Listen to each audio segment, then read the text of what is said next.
Right, sports fans, how's everybody out there doing?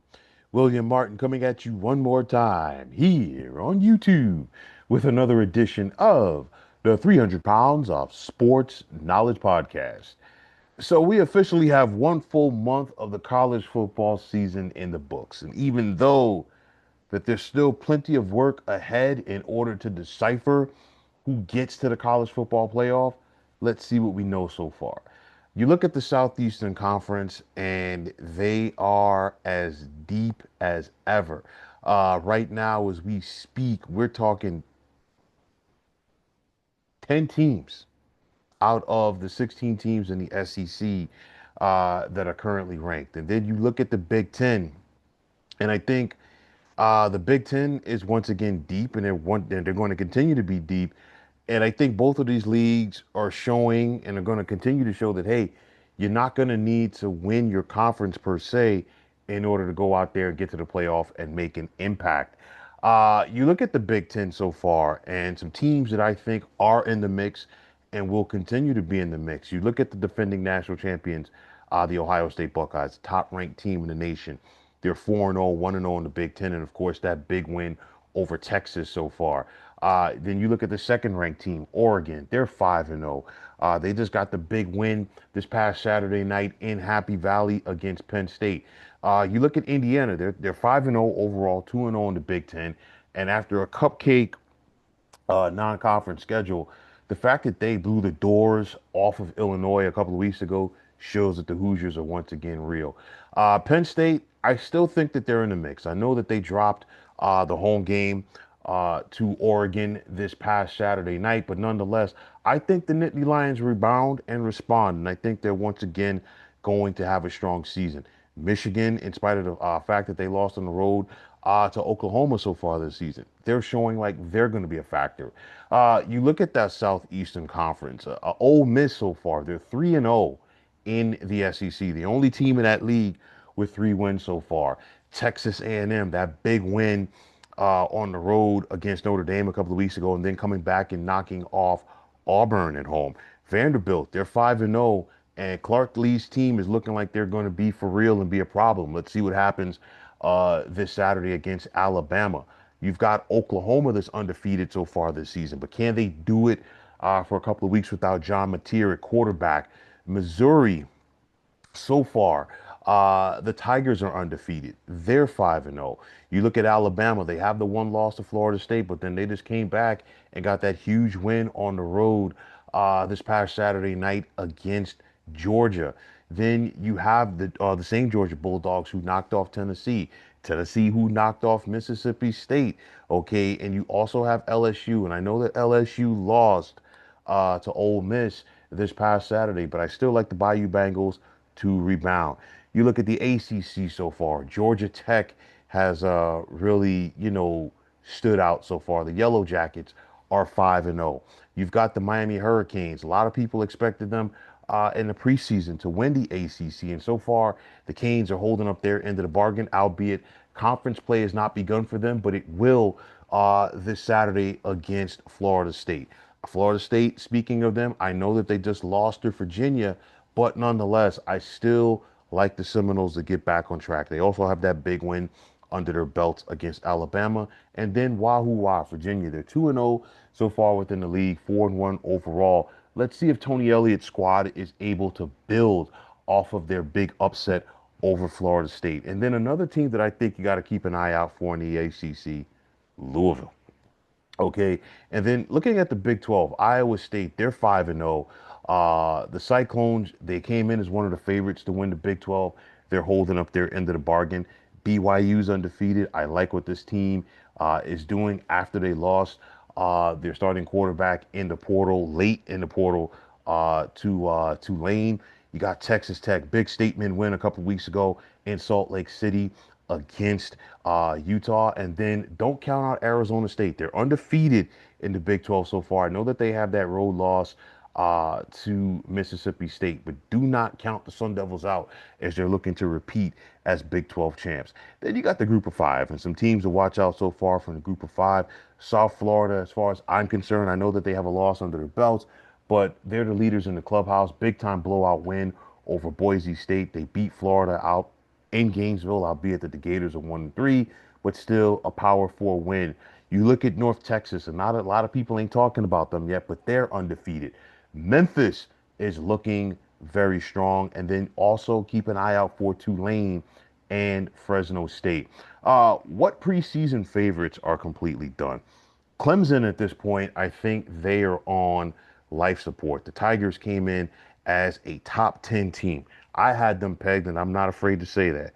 I had them pegged to be in the national championship game. So far, Clemson is 1-3. They're 0-2 in the ACC. And right now, basically at this point, Clemson is going to have to run the table in order to even be in the mix to try to get to the ACC championship game and win the league. That's their only way at this point.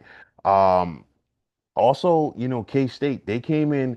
A lot of people expected them to be in the mix to win the Big 12. They're 2-3 so far, which includes a home loss to Army, and I don't see it happening for the Wildcats now this year. The SEC is once again going to be a gauntlet. Like I said, they've got 10 teams ranked right now in the top 25, and these teams are just going to start beating each other and knocking each other off. It's going to be a lot of ranked teams facing ranked teams. We saw Ole Miss and LSU face each other this past Saturday. We saw Georgia and Alabama face each other this Saturday. Now you've got Vanderbilt and Alabama this Saturday. Will Notre Dame still have a say in things? The Fighting Irish, they dropped their first two games of the season. They lost at Miami. They lost at home against Texas A&M. They came back. They got back on track with Purdue, and we just saw them dominate Arkansas. But Notre Dame, with the two losses, they basically need to run the table at this point after dropping their first two games of the season. That battle in the group of five, and like I said before, USF, in my opinion, is the leader in the clubhouse. However, some of these teams in the American are going to start bumping each other off, and I think that's going to open things up right now. Don't count out Boise State. I know that the Broncos lost their season opener at USF. And of course, USF has shown that they are for real. This Saturday's game between Boise State and Notre Dame is in some ways an elimination game for both of these teams. And if Notre Dame does fail to make the playoff, there's going to be a huge sigh of relief from the Power Four conferences. Why? Because as long as Notre Dame does not finish in the top 12, they're not going to get in. And it's going to be an additional spot, or top 15 rather, should I say. But nonetheless, if they don't, that's going to open up another spot for another at-large bid from a Power Four school. But nonetheless, the meat and potatoes portion of the schedule is about to begin because conference games are going to be on the docket each and every week now, basically. We're going to see this thing kick into overdrive. And like I said, now is going to be the time where some of these teams are going to start to knock each other off. So you look at it and you ask yourself which teams have a limited margin of error. Florida State, as an example, they just lost to Virginia. I don't think the Noles can really afford to have another loss at this point. USC, they had a strong start to the season. They were 4-0. They lost a heartbreaker this past Saturday in Champaign to Illinois. Then Illinois, we just saw them beat USC, but they got the doors blown off, like I said, at Indiana. The Illini cannot afford to have another situation like that happen. And then Texas. Texas, a lot of people wanted Texas, picked Texas to win the SEC coming into the season, but Arch Manning has not looked like a great quarterback so far. And if Texas is going to go someplace, that is going to have to improve, especially after the loss to Ohio State. So for me, if the playoff were today, which 12 teams would I put in right now? I'd say Ohio State 1. I'd say Oregon 2. I'd say Ole Miss 3. I'd say A&M 4. Oklahoma 5. Miami 6. Texas Tech 7. Alabama 8. Indiana 9. Georgia Tech 10. Iowa State 11. And USF 12. I think my first three out as of right now would be Penn State, Georgia, and LSU.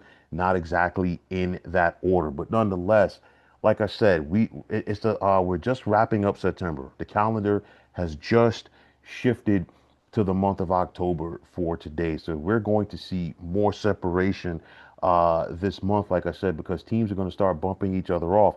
You look at this Saturday, just to name a few.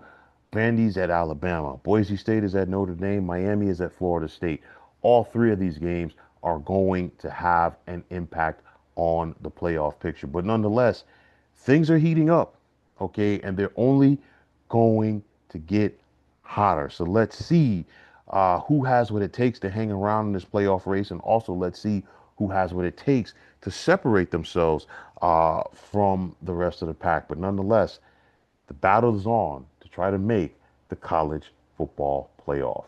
But folks, that is going to wrap it up. And as always, I want to take this time out to thank each and every one of you for checking out the 300 Pounds of Sports Knowledge podcast here on YouTube. And as always, if you like what you heard and saw on this podcast, you know what to do. Just hit that like button as well as subscribing to this channel. Like I always say, it's greatly appreciated.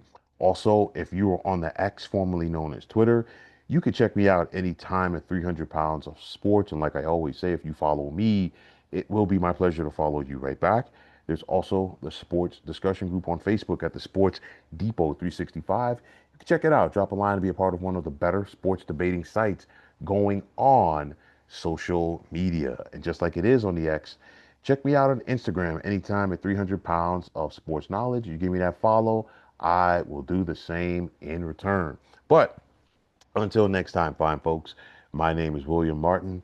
I am signing off, and I'm saying thanks once again for checking out the 300 Pounds of Sports Knowledge podcast here on YouTube. Be well, everybody.